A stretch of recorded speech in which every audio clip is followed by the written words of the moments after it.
voltado à flor da pele, mas que tem sempre a visão de ensinar e educar de forma racional e consciente. Então, sem mais delongas, vamos apresentar Skit Van Darker. Sejam bem-vindos à Rádio Rocha Pinto. Boas. Já saudar a vasta audiência que nós temos ali, os que escutam em direto, os que vão consumir posteriormente. Dizer que é uma honra, é um prazer estar aqui na Rádio Rocha Pinto, conhecer o projeto, aqueles que o fazem acontecer, aqueles que fazem com que ele seja real, e já estou aqui familiarizado e espero voltar sempre que necessário, sempre possível. Essa porta vai estar sempre aberta para os convites que vocês tenham, e pronto, estou aqui para prestar aquilo que é o meu contributo na perspectiva da compreensão dos elementos por detrás dos conflitos bélicos que nós temos em vigência, tanto faz no Médio Oriente, tanto faz na Europa, não é? Na Europa Oriental, e também algumas guerras híbridas que vão tendo lugar em outras partes do globo. Exatamente. E sem muitas enrolações, nós desde 2014 que se perspectivava algum conflito dentro da Ucrânia, ou um conflito Rússia-Ucrânia. Desde os momentos que houve aí o corte do gás para a Ucrânia, houve ali pequenos conflitos, e em 2022, se a memória não me falha, acaba por disseminar mesmo numa guerra. Skit, como acabou por se disseminar essa guerra? Bem, trata-se de uma guerra que não é nova, e é bom que comecemos mesmo por entender que essa é uma guerra que já vem a ter lugar, digamos que convencionalmente a partir de 2014, por razões que são óbvias, mas que vale a pena aqui apontar ao detalhe para a compreensão daqueles que estão em casa a nos ouvir. Portanto, nós temos a Ucrânia, que é uma república que teve a sua independência da antiga, não é, da extinta, da dissolvida União das Repúblicas Socialistas Soviéticas, do qual a Rússia é a herdeira oficial à luz do direito internacional. Portanto, a Ucrânia era parte desse grupo de países que tinham orientação política à esquerda do espectro político, e que hoje apresenta-se como uma república, um país com viés mais à direita, mas não tanto à direita, mas centro-esquerda, na perspectiva com aspirações de fazer parte da União Europeia, fazer parte da NATO, não é? Que em inglês é OTAN, ou em português é OTAN. E o que aconteceu de facto é que a Ucrânia como país teve o seu eclodir dentro do contexto da União das Repúblicas Socialistas Soviéticas.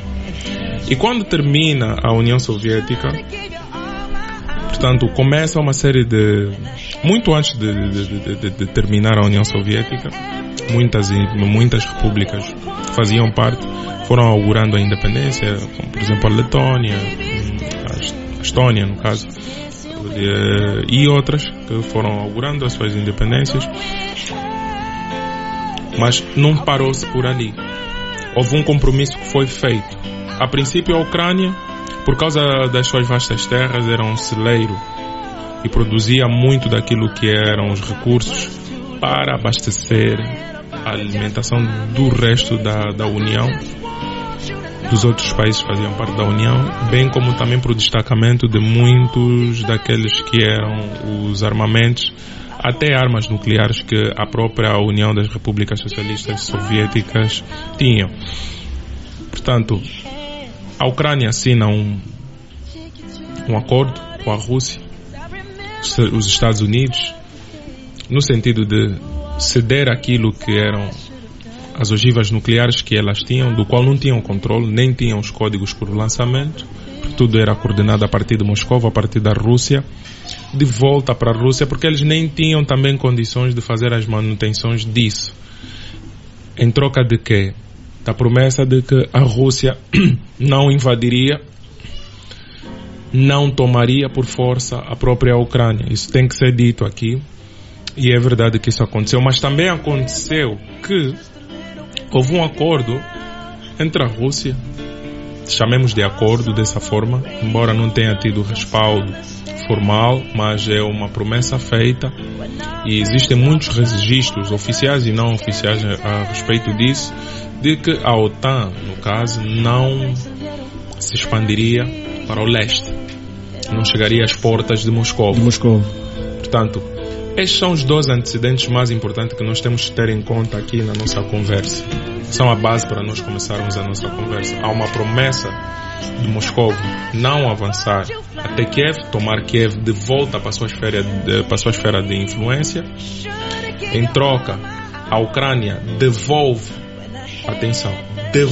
não entrega, mas devolve aquilo que eram as ogivas nucleares da Rússia. Por que é devolução? É devolução à medida que, à luz do direito internacional, a Federação Russa é a herdeira oficial. Portanto, aquelas ogivas nunca foram ucranianas, sempre foram da União Soviética, com controle central, não é, em Moscovo, e que quando a União Soviética se desfez, logicamente haveria de existir, à luz do direito internacional, uma das partes integrantes disso que ia herdar todo o fardo, inclusive dívidas, inclusive compromissos diplomáticos, e não só, inclusive nomes, domain names, não é? Nós na computação chamamos de domain name, tudo aquilo, não é? Domínios, toda a herança da União Soviética passa para a Rússia. Portanto, a este acordo houve uma resistência inicial da parte da Ucrânia, no sentido de usar aquilo como barganha para negociar com a Rússia, porque eles temiam de facto que os russos, uma vez recuperados da crise econômica que assolava de facto naquela altura, tanto faz a Rússia, tanto as outras repúblicas que faziam parte da União Soviética, eles, depois de recuperados daquilo, pudessem de facto tomar aquilo. Mas é necessário compreender que a Ucrânia, do ponto de vista histórico, não chega a existir como tal. Como? Não chega a existir como tal porque acaba por ser um construto da perspectiva de Lenin, no contexto do bolchevismo, não é? Da visão soviética da Euroásia. Então a Ucrânia surge nessa perspectiva. E é neste contexto que coisas como a cedência da Crimeia, que foi uma oferta russa para o governo ucraniano, e não fazia diferença, é como se eu dizer que, como nós temos feito agora, não é? A partir de hoje aqui é Icolo e Bengo e pronto, a partir daqui hoje, pronto, vamos mudando de acordo ao a nossa disposição, a nossa maneira, tendo em conta que não está tudo entre nós. Então, isso aconteceu na perspectiva, por exemplo, da cedência da própria Crimeia à Ucrânia e também da própria Ucrânia como país como tal, porque se formos a ver, nós temos a Ruskiev, formos a ver as origens da própria Rússia, da própria Federação Russa, até os tempos imperiais não havia tal república como Ucrânia. Não existe, ok? Então, tudo surge aí muito próximo a Kiev, mas a Kiev não como república, essa república que nós conhecemos, que depois surge num contexto da União das Repúblicas Socialistas Soviéticas, então, na idealização de Vladimir Lenin, ok? Do partido bolchevique, a partir da Revolução de Outubro.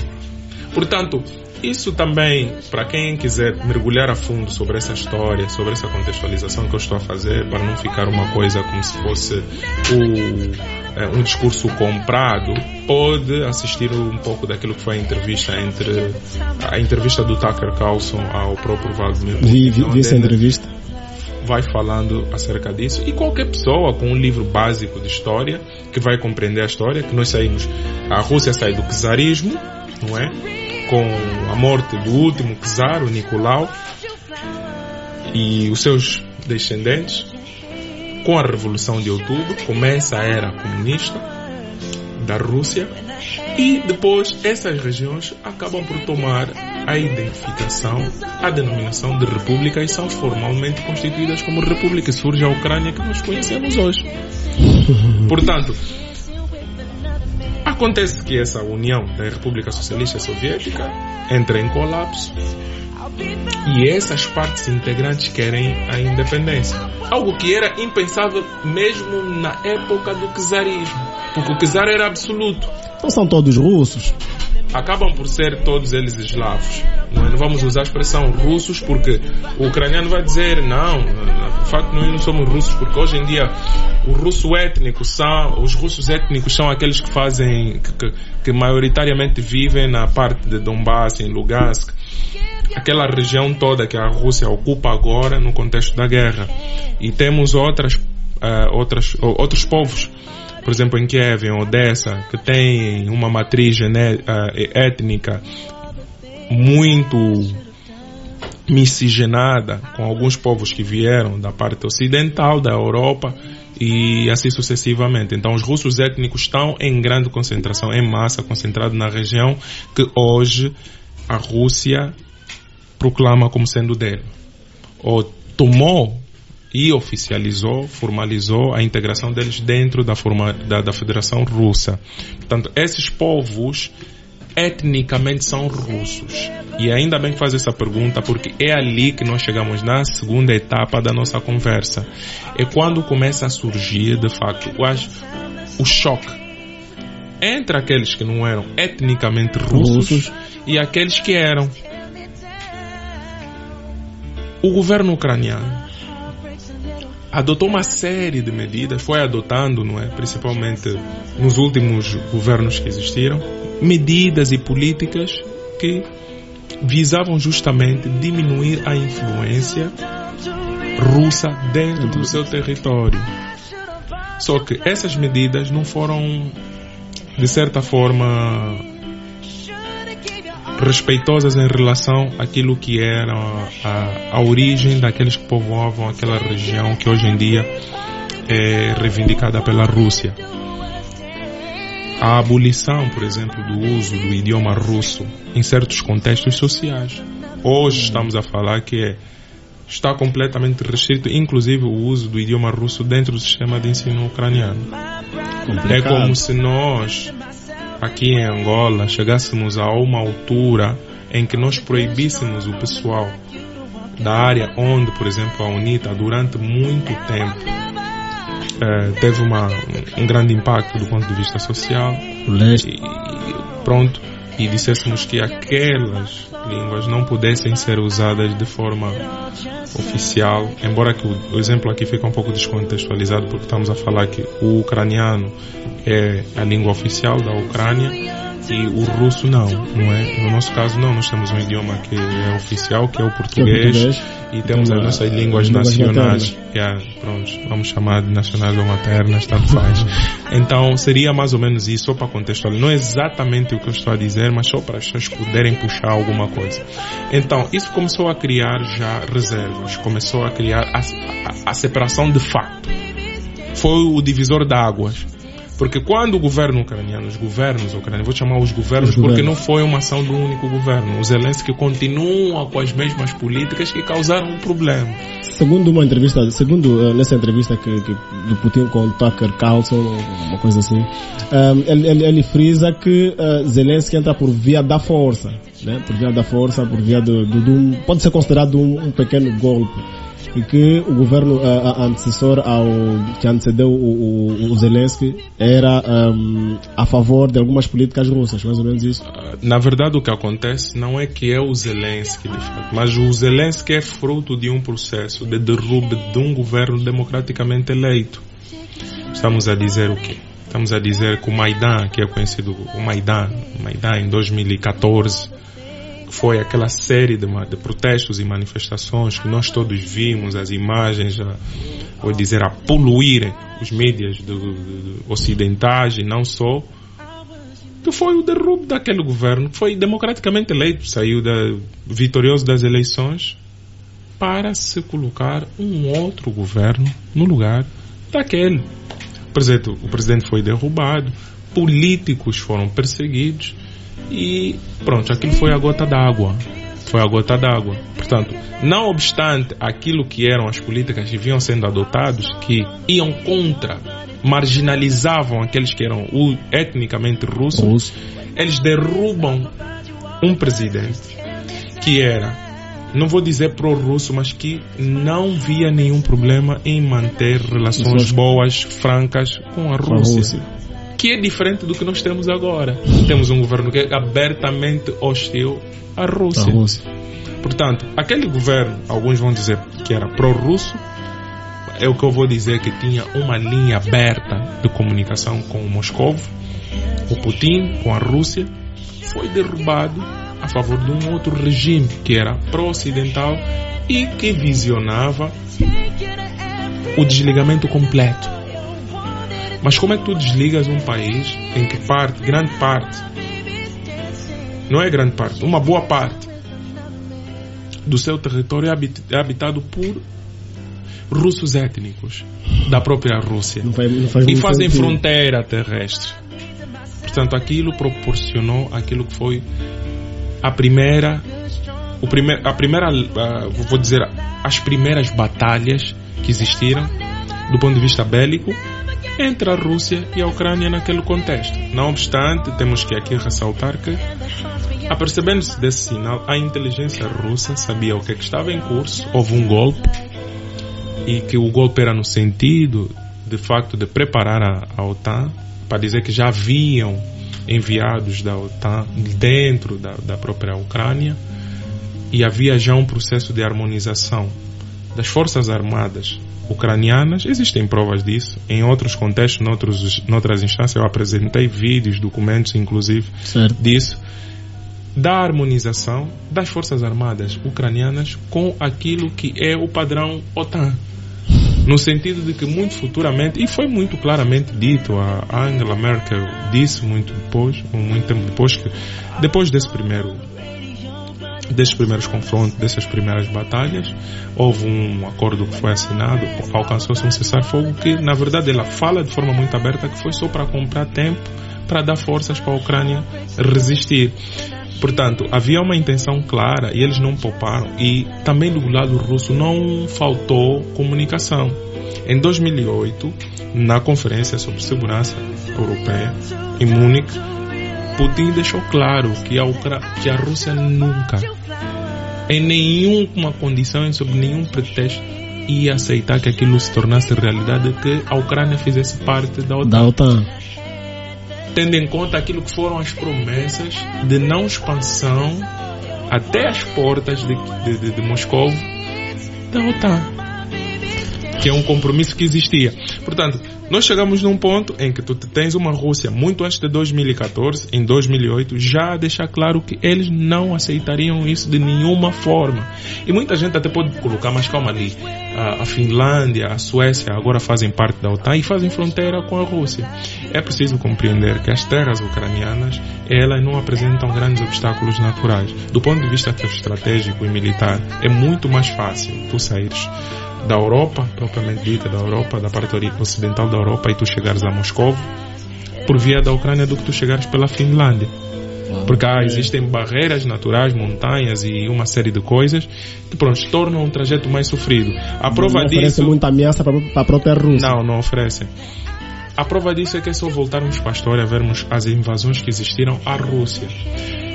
Se formos a ser justos, nós tivemos 2 invasões propriamente dita das potências ocidentais à Rússia. A Rússia tem justificativos para dizer que, de facto, existe uma ameaça europeia e que é necessário que a Ucrânia não faça parte, tendo em conta que aquilo praticamente é um caminho para chegar a Moscou. O regime nazi de Adolf Hitler foi por essa via que passou, tanto é que existe uma grande força, um grande impacto da passagem do regime nazi lá, e tanto é que existem muitos grupos que aí podem ser rotulados como nazistas que ainda sobrevivem na Ucrânia. A espelho disso foram os militantes do batalhão Azov que foram presos em Mariupol, cerca de 40 e tal militares, com as tatuagens que espelham exatamente aquilo que os russos sempre disseram. Quem tem alguma dúvida, acha que isso é propaganda russa, pode verificar as imagens. As tatuagens não mentem. Não mentem. Portanto, a suástica está lá clara, o sol negro e muito mais. Está tudo lá. O Stepan Bandera, que é uma figura reverenciada a nível da Ucrânia, etc. e tudo isso e muito mais. Portanto, aquilo é um caminho. Tivemos muito antes Napoleão Bonaparte, que também chegou a Moscovo. Portanto, tu tens Napoleão Bonaparte, que passa pela Ucrânia, vai até Moscovo, na perspectiva de tomarmos Moscovo, tomar a Rússia por causa das suas vastas terras, porque os ocidentais compreendem que a Rússia não pode compreender aquele território todo, porque eles chamam de Heartland. É uma área que é de respiro da Europa, seria basicamente a plantação da Europa, seria o sítio onde eles poderiam produzir aquilo que eles iam precisar na Europa. O celeiro. Portanto, tu tens depois Adolf Hitler a reproduzir as mesmas ideias, a tentar a mesma ação. E nas duas hipóteses houve fracasso. Eu muito sinceramente não acho que haja sucesso dessa vez, e também começo a saber que nota-se mesmo que não é possível haver sucesso. Porque os russos de facto têm noção de que essa é uma pretensão ocidental antiga. Eles vêm se preparando para isso. Foram mais de 24 milhões de pessoas que morreram na Segunda Guerra Mundial, que foi há bem pouco tempo, 1940 e qualquer coisa, a 1940 e qualquer coisa. 1945, né? Portanto, eles, a esta altura, eles têm plena ciência disso. É difícil, se fores para a Rússia, você encontrar uma pessoa que não tenha um parente que não tenha participado da Segunda Guerra Mundial. Portanto, a percepção de que existe de facto uma ameaça que é ocidental, da possibilidade de uma invasão, é enorme. Por isso é que o Vladimir Putin conseguiu sustentar uma guerra durante 3 anos sem uma revolta interna. Percebes? Certo. Yeah. Então, a Europa, nesse caso a OTAN, conspira diretamente contra a Rússia. E temos visto que, sabemos que a maior parte dos instrumentos bélicos que a Ucrânia ostenta vem dos países ligados à OTAN, especificamente os Estados Unidos. Os Estados Unidos sempre estiveram por trás dessa guerra, ou entram depois da Ucrânia manifestar o interesse de entrar à NATO? É preciso compreender primeiro a natureza da política nos Estados Unidos para podermos fazer qualquer tipo de consideração sobre aquilo que é a Ucrânia à luz dos políticos, ou melhor, na visão dos políticos norte-americanos.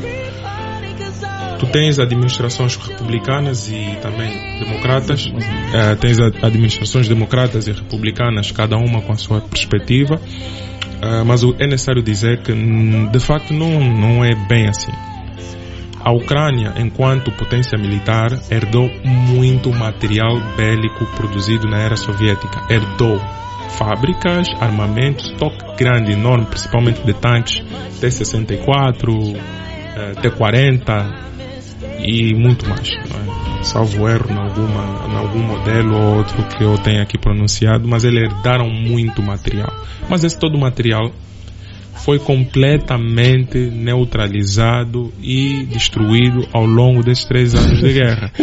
Por quê? Porque fazia parte daquilo que era um dos objetivos preconizados para a tal operação militar especial da Rússia, que era desnazificação, também desmilitarização.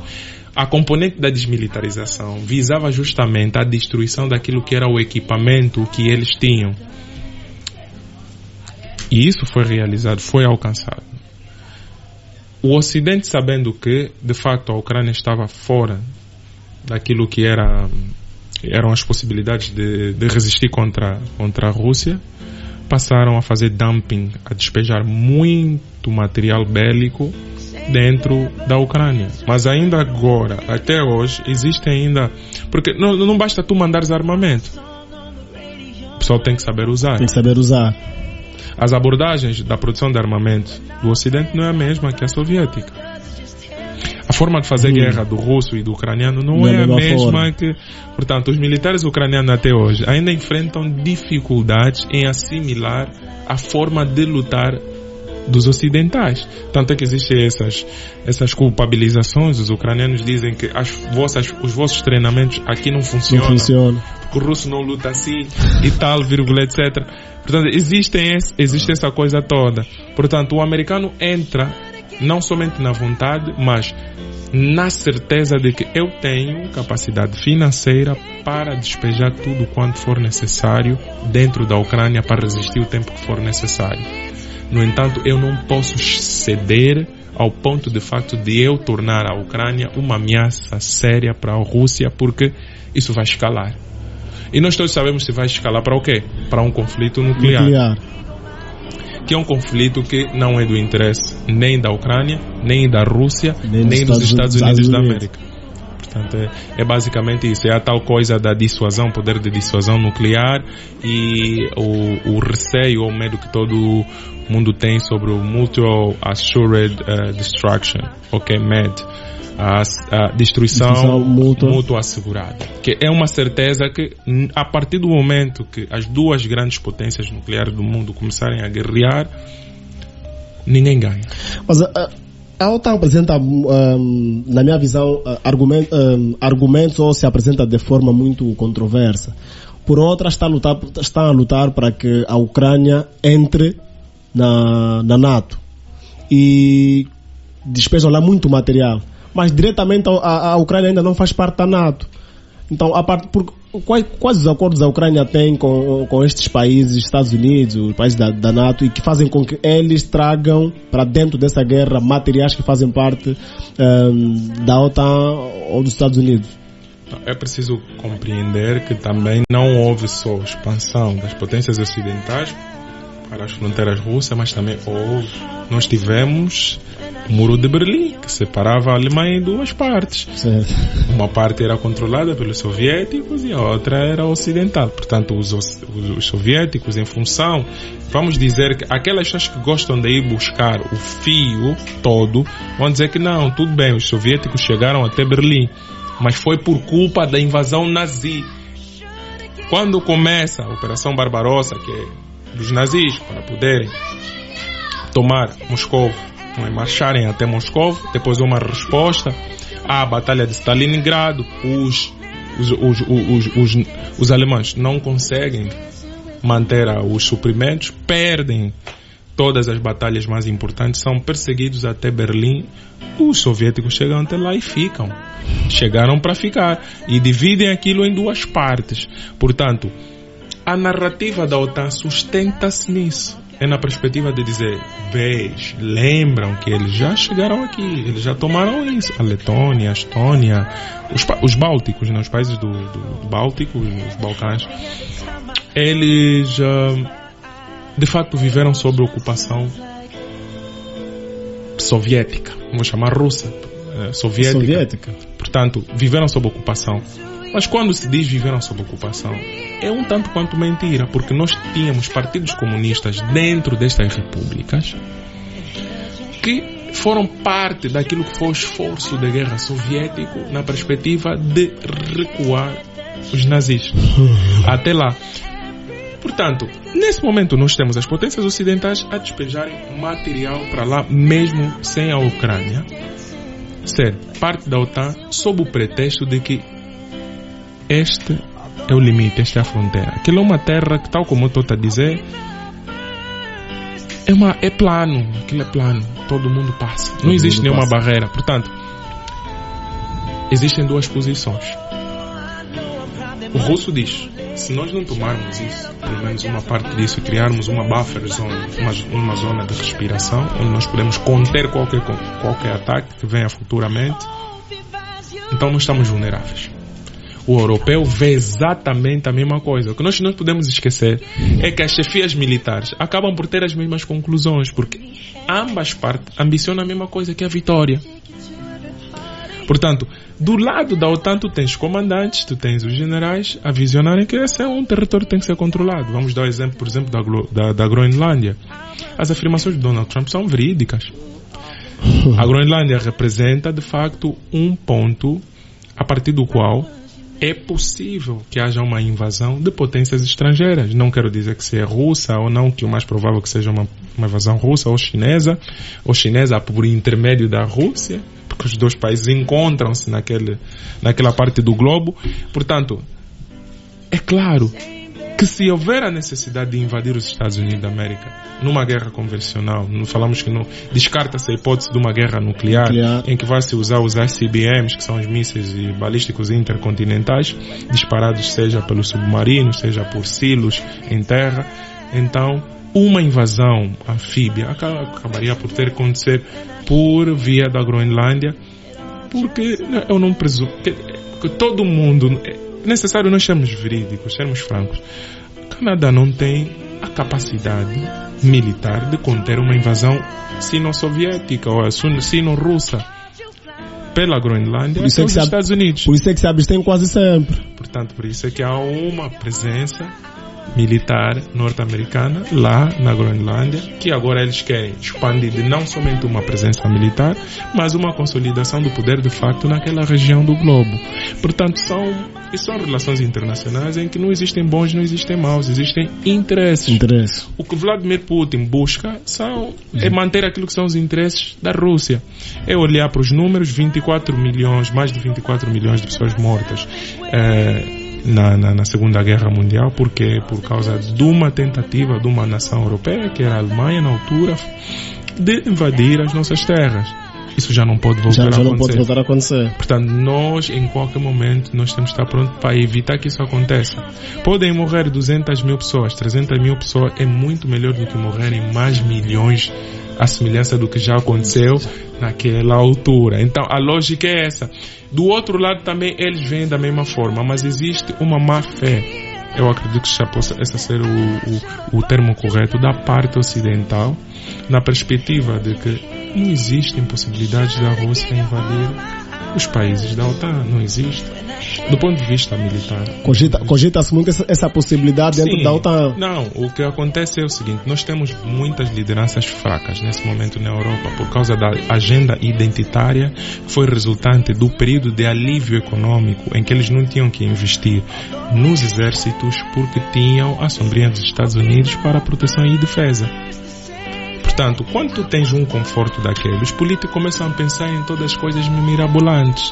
Política identitária, pauta de gênero, LGBTQ e qualquer coisa assim. Completamente desnecessárias. Portanto, com coisas completamente desnecessárias. E essas lideranças, por causa daquilo que está a acontecer no mundo, a mudança, o power shift, a mudança do poder, elas sabem que estão ameaçadas.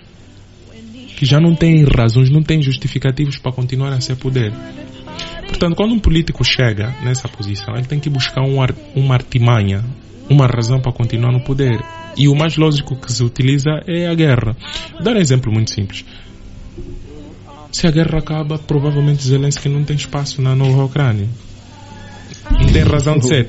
Se a guerra acaba, Macron já não faz sentido. Então, o Keir Starmer não tem sentido. Portanto, todas essas lógicas, todo o investimento, todas essas políticas, os encontros que eles fazem já perdem sentido. Terão que voltar a focar nos problemas sociais que a Europa tem. E são problemas que não são simples e vão se agravando a cada segundo, a cada minuto que a gente passa aqui a conversar. Os problemas se agravam. Imigração ilegal, incapacidade econômica para sustentar aquilo que são os custos reais de manter uma Europa. Vamos dar o exemplo da França, que durante muito tempo dependeu das suas colônias em África. Que perdeu esse poderio. Agora o Ibrahim, portanto, eles terão que fazer o cálculo real, porque as contas vão chegar à mesa. Portanto, eles precisam de um argumento para continuarem. Macron está com a corda no pescoço, vamos dizer assim. Não somente ele, não somente Macron. Muitos líderes europeus estão com a corda no pescoço. Muitos tiveram e acabaram mesmo enforcados. Quantos líderes europeus nessa aventura da Ucrânia e da Rússia nesse conflito perderam? Se você notar, esse foi o período em que líderes europeus menos tempo duraram, em que menos tempo lideranças europeias duraram no poder. Vai olhar para o Reino Unido, quantos primeiros ministros? Em quanto tempo? Tu vês para os outros, é sempre a mesma história. Vê o que é que aconteceu. Há um meme que aparece, que é a maldição de Zelensky. Todo gajo que cumprimenta o Zelensky está fadado a ser substituído. Estás a ver? Até o Boris Johnson passou por isso. Até o Boris Johnson. É extremamente complicado. Olha, certamente temos muito por falar acerca desse tema aqui. Penso que o nosso tempo até é muito curtinho para isso. Mas deixa aqui dizer que são 20 horas e 16 minutos. Você está acompanhando o programa Além da Cortina na Rádio Rocha Pinto. E para não ficarmos apenas a falar da Rússia, porque é um assunto extremamente grande, para mim não sei se isso é ser sádico, que eu acho isso muito divertido. Mas também preocupante, é divertido e é muito preocupante, porque são almas a morrer. Nós não temos que ter receio em termos que usar certas expressões, independentemente, porque nós somos só responsáveis. Certamente. Sabemos que muitas das vezes não há termos para nós definirmos certas coisas, acaba por ser interessante. É interessante na perspectiva que tu, como jornalista, queres saber quais são os contornos. Exatamente. É interessante da parte de quem está a fazer negócio. E ainda bem que fala nos contornos. Quando Donald Trump volta ao poder, muda completamente o contorno da guerra. Com o John Biden, a guerra estava para ir para o ápice, que se perspectivava o apertar do botão do Putin. Por que essa mudança? Por que houve esse entendimento direto entre Vladimir Putin e o Donald Trump? Por que há esse entendimento? Bem, não vamos chamar propriamente de entendimento, chama-se common sense, é senso comum. Nós temos o MED, que é o Mutual Assurance Destruction. As duas potências sabem que no enfrentamento direto não existe possibilidade. E os Estados Unidos está com uma dívida pública trilionária, que é insustentável, que nos ritmos em que se encontra, calcula-se que até 2027 eles só sejam capazes de pagarem cerca de 70% daquilo que é a segurança social dos norte-americanos. Portanto, nesse exato momento, os norte-americanos precisam encontrar fórmulas para poderem ver se revivem as suas economias. Andaram a sustentar durante muito tempo a defesa europeia, que é algo que já não tem lucro, já não oferece grande coisa. Portanto, Donald Trump, como um grande homem de negócio que é, sabe que o grande competidor, o grande adversário dos Estados Unidos é a China. Ele tem que ir buscar aliados para conter a China. No mau momento, ele está a tentar remediar uma situação que devia ter sido resolvida há muito tempo. Porque a esta altura, a Rússia e a China já têm uma relação que é muito estreita, que eu não sei se é possível desfazer. Não é possível vencer a China, tanto faz do ponto de vista comercial, do ponto de vista militar, sem a ajuda da Rússia. Não tem como. Portanto, é inevitável falar com a Rússia nessa altura. Porque se tu não falas com a Rússia, tu vais ter que enfrentar a China com a Rússia. Então quer dizer, tu tens a possibilidade de negociar uma possível vitória ou entregar-se à derrota. E eu vou colocar em pratos limpos. Tu tens a possibilidade de você enfrentar somente a maior potência comercial do mundo, ou enfrentar a maior potência comercial do mundo e a maior potência nuclear do mundo ao mesmo tempo. Portanto, ninguém quer essas duas coisas. Ninguém. E tu estás a falar da Rússia, que é o maior país em termos de território, com vasta riqueza a nível do seu subsolo. Você pode começar uma guerra e atribuir uma série de sanções aos chineses. Se com a Rússia não funcionou, imagina tu fazeres isso com os chineses. E os chineses terem acesso ao vasto subsolo russo, que tem recursos quase que infinitos para manter a economia dele. Que é impensável. Então, o Donald Trump, se não existisse, teria que ser inventado. Porque é a única solução viável. Por isso, eu acho que foi facilitada a subida do Donald Trump ao poder. Acho que era mais necessário, porque o Biden estava a levar os Estados Unidos para um caminho que não era muito positivo. Sim, chegou a uma altura que o Joe Biden já não tinha controle do governo. De facto, tem ordens executivas assinadas por ele que ele não tinha nenhuma noção. Um desses casos foi com Mike Johnson, que atualmente é o líder do Congresso, o chefe do Congresso norte-americano, o presidente do Congresso, é assim que chamam, em que ele teve uma conversa com Joe Biden. Ele falou de uma ordem executiva que ele assinou, e o Biden disse: eu assinei isso. Não, nunca assinei. Não assinaste, senhor presidente, está aqui. Tu assinaste. E ele não sabe, não lembro nada disso. E ele não estava a mentir. Portanto, houve um declínio mental de Biden, que foi explorado por pessoas fazendo do Deep State norte-americano e da cúpula do Partido Democrata, que é um partido extremamente corrupto. Um partido extremamente corrupto, então, através de programas como de agências como a USAID. Por exemplo, nós recebíamos auxílio de, por exemplo, 50 milhões para um programa específico, que lá saía 250 milhões, 300 milhões. Temos pessoas no sistema de segurança social norte-americano com 200 e tal anos que recebem pagamentos até hoje, pessoas que receberam financiamento na época de Covid que só tinham 7 anos, 11 anos, portanto uma série de barbaridades. Eu acredito que exista um acordo que foi alcançado agora entre os democratas e os republicanos, no sentido de que nós vamos expor apenas o que vocês fizeram de errado e não vamos penalizar ninguém, porque em condições normais nesse momento nos Estados Unidos haveriam detenções, prisões, condenações, muita gente iria para perpétuo.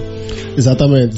São agora 20 horas e 22 minutos. Você está a acompanhar aqui o programa Além da Cortina com Skit Van Darken. Estamos aqui a falar sobre a guerra Rússia versus Ucrânia. Estamos aqui ainda, nem chegamos a tocar na guerra lá do Médio Oriente, mas deixa eu dizer aqui, para você que deseja passar a sua música, os seus conteúdos, quer publicitar a sua marca, basta ligar para os números 975 32 61 11 ou para os números 952 05 60 31. Aqui no nosso programa tu ficas a saber de tudo quanto está a acontecer a nível do mundo. Exatamente, a nível do mundo. E com o tempo que nos resta, vamos dar uma pincelada rápida sobre a guerra que está a acontecer no Médio Oriente. Skit, assim de forma muito sucinta, o que é que está por trás desta guerra no Médio Oriente? Bem, o que está por trás dessa guerra é um problema antigo, a questão da definição das soluções para aquele conflito. A solução de um Estado ou de 2 Estados. Estamos numa incógnita até hoje. O que é que deverá haver definitivamente? Um Estado independente, autônomo, reconhecido da Palestina, uma República da Palestina e a República de Israel, ou um ou outro, percebes? Certo. Então, ainda não existe uma definição, embora existam resoluções a nível das Nações Unidas em relação a esse problema, mas a implementação continua pendente. Mas é importante reconhecer que existem forças não positivas dentro da Palestina que também não facilitam o processo. E existe uma má intenção, uma má vontade da parte israelita no sentido daquilo que é o cumprimento das resoluções internacionais em relação à autodeterminação do povo palestino. Portanto, mais uma vez, eu vou pegar esses 2 termos que eu usei e colocar à luz daquilo que é o essencial. A nível das relações internacionais são os interesses, quem pode, quem não pode. Portanto, eu acredito que para a Palestina é necessário que se reconstrua a Palestina. O Hamas, nesse momento, acaba por ser um impedimento para isso. O Hamas não tem poder militar para poder vencer uma guerra com Israel. Foi provado. Sei que foram dizimados praticamente. Portanto, prolongar essa guerra significa o sofrimento de civis. Porque a ala militar, as brigadas Al-Qassem do Hamas não conseguiram dar resposta à altura. Nem o Hezbollah conseguiu, de alguma forma, ajudar nesse sentido. É necessário reconhecer, ao invés de continuarmos a gastar a vida de civis. Por que é que não podemos pensar numa outra coisa? Porque tu lutares contra alguém que é mais forte do que tu e te bate de forma insistente, pode ser uma coisa também muito ridícula. Completamente. Tu podes negociar uma solução, uma saída pacífica para isso. Seria isso, e eu reservaria o resto do meu discurso para aquilo que são os projetos políticos que eu tenho. Portanto, esse é um problema muito triste. A população palestina é que sofre com isso. Exato. E eu acredito que o problema mais não vai ser resolvido, não está resolvido, porque muita gente, muitas crianças nasceram durante esse período do conflito, cresceram durante esse período do conflito e viram, têm trauma da guerra, vão vingar. A vingança vai voltar. Portanto, se não for o Hamas, vai existir uma outra organização que vai reivindicar de novo as mesmas questões. E isso aqui é que coloca-nos para a questão: porque é que o Israel não reflete sobre isso? O Israel também não vai conseguir quebrar a vontade do povo palestino de ser autônomo, continuarem com aquilo que é a perspectiva religiosa deles e continuarem com o seu estilo de vida. Não vão conseguir fazer isso. O território em causa tem que ser repartido de uma forma ou de outra. deve ser mesmo repartida de uma forma ou de outra. Skit, chegamos ao fim do nosso programa. Obviamente ficou muita coisa por se falar ainda. Temos aqui mais 4 minutinhos. Tem aí algumas coisas que deseja acrescentar, assim, considerações finais? Sim, com certeza. Eu tenho algumas coisas a considerar, não sobre o conflito. As minhas notas sobre o conflito estão dadas. O que eu tenho aqui a acrescentar é que eu estou, não é, nos últimos dias, últimas semanas, últimos meses, à frente de uma iniciativa, de uma plataforma política que é a Confederação Angolana Libertária, do qual qualquer pessoa com ideias libertárias que prioriza prosperidade e progresso, estamos a falar progresso social, progresso científico, todos os tipos de progresso e prosperidade material manifestável, que vê se a pessoa está bem, está próspera, está materialmente estável, podem se juntar com as suas organizações dentro dessa plataforma que num futuro não distante vai ambicionar, por meio do seu Congresso Geral, participar de um pleito eleitoral dentro daquilo que é o contexto das eleições angolanas. Por que não? Portanto, o que é essa coisa da Confederação Libertária de Angola?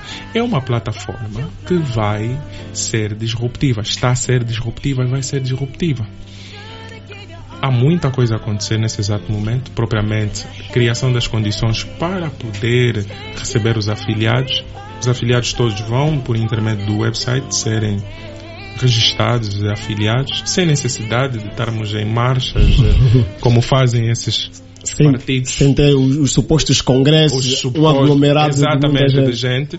E a prioridade numa fase inicial não é exatamente mudar ou resolver o país, porque existem muitas dificuldades nesse sentido. Vai ser justamente aqueles que são parte terem acesso às oportunidades que eu tive, que outras pessoas que fazem parte, que estão numa posição socialmente melhor tiveram ou têm, num sentido no escopo nacional e internacional, do ponto de vista de terem as suas vidas resolvidas, porque entendemos que a política não se faz de barriga vazia para não acabar como os fobados ou os fomeados que nós temos na política nacional.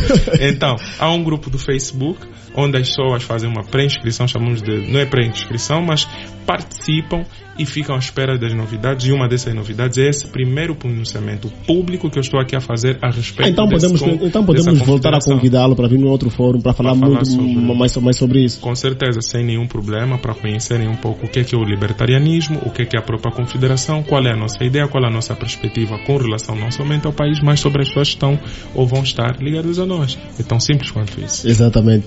Este foi o nosso programa, edição de 30 de março de 2025. Tivemos aqui com Skit Van Dark, ele que nos clareou as questões que estão por trás das guerras Rússia versus Ucrânia e Israel e Hamas. Certamente ficou muita coisa aqui por se dizer, mas voltamos, vamos e prometemos voltar para lhe esclarecer mais ainda sobre este assunto nas próximas ocasiões. Então, fique ligado à Rádio Rocha Pinto, são agora as 20h30 e assim foi o Além da Cortina. Muito obrigado a todos que estiveram do outro lado. When he has the chance, take you to every party, 'cause I remember how much you loved to dance, do all the things I should have done when I was your man, do all the things I should have done when I was your man.